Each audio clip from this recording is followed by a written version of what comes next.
This week, Prime Minister Mia Amor Mottley visited the Belle pumping station to get a first-hand look at the critical repair work being conducted by crews from the Barbados Water Authority and to thank them for their yeoman's service.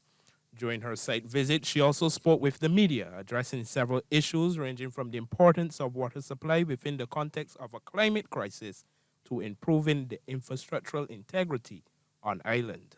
I want to thank the management of the Barbados Water Authority and also the acting minister, Rommel Springer, and the senior minister, William Duguid, for managing this process for us over the last few days. I feel that I have a responsibility to speak to the Barbadian public and to explain what it is that we are doing here. And I certainly let the technical people do that in their jingle and language. But for our part, what we had at stake was essentially an aged pump and aged infrastructure. And the aged infrastructure on which the pump is resting could have gone at any time. I think some of you saw some of the pieces of cast iron that I picked up and see the level of rust in it. You hear me talking all the time about infrastructure that the British put down many, many, many years ago. Well, the pipes are even worse because those were put down more than a century. This is only 70 years. And what and the others will explain the delays in shipping, and we still don't have all of the materials that we need because of the disruption in the global supply chain. So we hope that we can do what we have to do here because we couldn't take any further delays in ensuring that we deal with this matter, because if that pump fell in through that platform, then we would be losing a pump and we would be losing far more time than 2 or 3 days, and 1/3 of the country effectively relies on the Belle pumping station. So that gives you an idea of the scale of the problem. I'm told that Hampton and Newmarket are the other two that have to be dealt with, and we will ask the public of Barbados to be patient with us, because what we're doing is replacing aged infrastructure that older than all of us. I don't think there are only 70-year-olds standing next to me at the moment, older than all of us. And to that extent, therefore, it is essential that we do it. And also from an occupational health and safety perspective, the job has taken, even with the dismantling, a little longer, because they thought that the pipes were what, five tons? 8 point, yeah, we thought it And was it five, ended but up it's being 8 point. over 8 tons, which meant that they had to put in and weld in a completely different platform, which took another 6 hours onto the job yesterday that they did not anticipate. One of the key points that we want to reinforce with Barbadians is that you hear me talk all the time about the climate crisis. Water, for the first time, we are having to literally vote money from the Consolidated Fund to top up what the Water Authority must spend in order to keep water flowing for Barbadians. Last year it was 35 million, this year it's another 35 million on top of it. And why? We're dealing with augmentation, big fancy word. What it means, increasing the supply of water, that's all. And they can either increase it from accessing from the groundwater, or you can increase it from streams, or you can capturing water on above land, or you can increase it from desalination, correct? Yes. Secondly, the next problem is distribution. The British put down these pipes more than 100 years ago. When they put them down, they had an empire. We got a country. There's a lot of difference between the resources of an empire and a country. You understand? So that when they tell us in the Water Authority, as they have done for quite a few years, but regrettably the government of Barbados has never had a strategic program to replace the mains consistently because it costs money. Now they have said that it will cost roughly $1 million to replace every kilometer of pipe. Every kilometer of pipe, we have 2,500 kilometers. So when you multiply that, and that $1 million was what they were telling me 4 years ago and not in today's world. When you multiply that, that is a minimum of $2.5 billion. And when you consider that we've only replaced about 2% of our pipes overall, 98% now has to be done, and this government therefore is adamant that we have to put in place a sustainable infrastructure and set of systems such that regardless of who comes into office, because I don't expect to be here 20 years from now or 15 years from now, maybe not 5.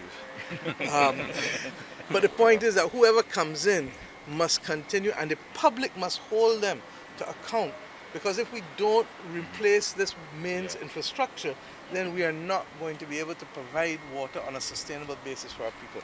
And why? You could pump as much water as you want, but if you're losing half of all the water that you pumping in the pipes, then you're going to pump twice as hard to get the water out. So that's really what we're dealing with. Thirdly, this is where the Bajans come in now. I want water conservation. And that is where we've said to the Water Authority, and I expect to hold them to it. They've taken long because of COVID, I make the noise, but they're going to do it now. Why? Not everybody in Barbados who want to be able to get water-saving toilets or water-saving showers got the money to do it at once.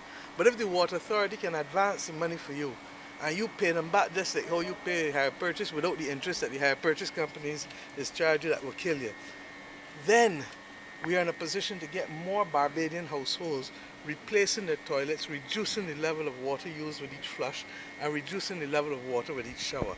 And if we can do that, the old time people used to tell us what one blow is do what? Kill old cow. So if every household does the same thing, imagine how much water we are going to save collectively. The other thing that we want households to do, and we want Water Authority to help you finance it too, and that is, you see, these not as big as these tanks here, because anybody who can afford that tank can do their own financing. But you see the smaller tanks with households, the average household in my constituency, in Williams constituency, in Romel's constituency, in St. Peter, I want to be able, I almost said your constituency, I want to be able to make sure that as many households in this climate crisis can have access to water.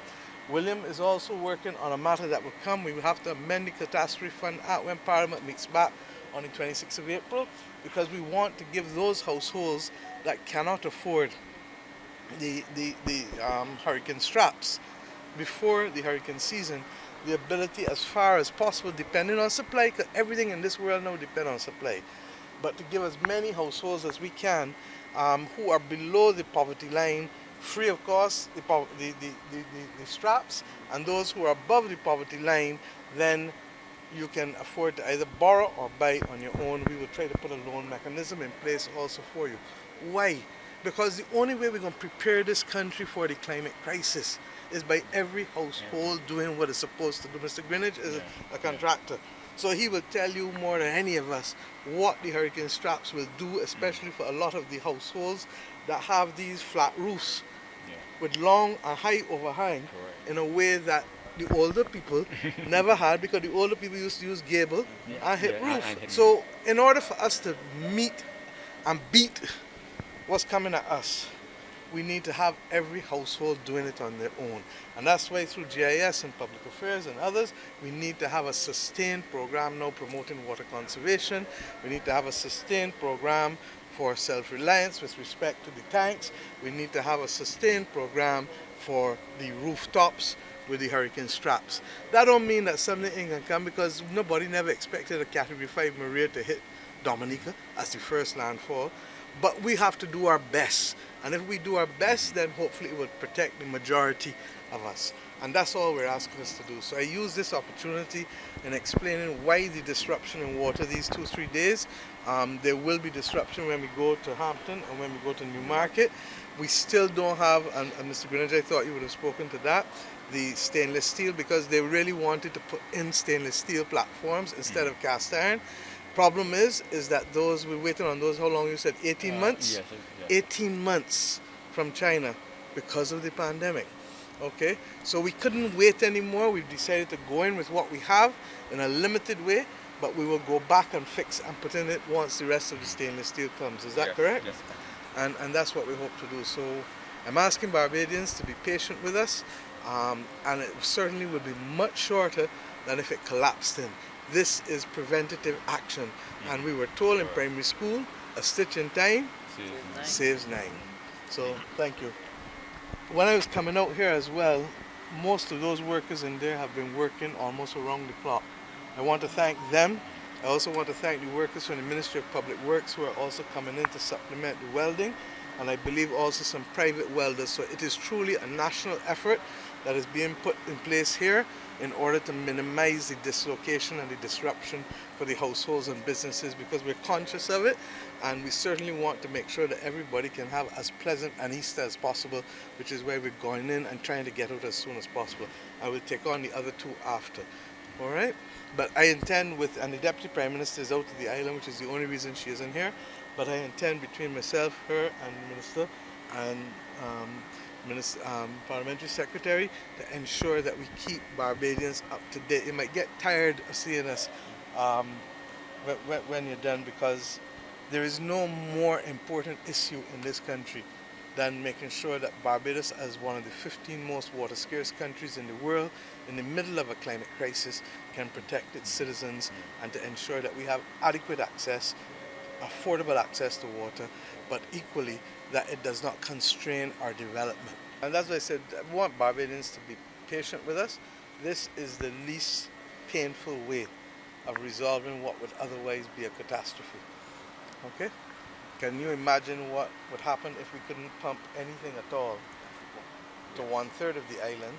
And secondly, that we wouldn't be able to do it because we'd have to wait for a pump to come. And these days, how long does it take to source a pump, Charles? 6 to 8 months. 6 to 8 months. So I don't even want to think about what could otherwise have happened if we didn't do the preventative work. And that's why you will notice around the country that the government has been very strategic. When we came in, the water tanks could not withstand a Category 1 hurricane. That's why you see new ones at Lodge Hill, new ones at where? Indian Ground. Fort George. Fort George would have affected 20,000 households. Same at Lodge Hill, Belle. So you've seen all of those new tanks go up around the country. It costs money.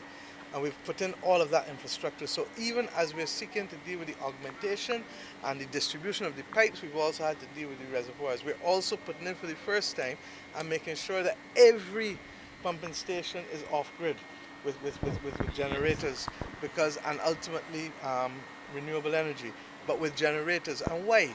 Because every time the lightning bulb goes off, what happens?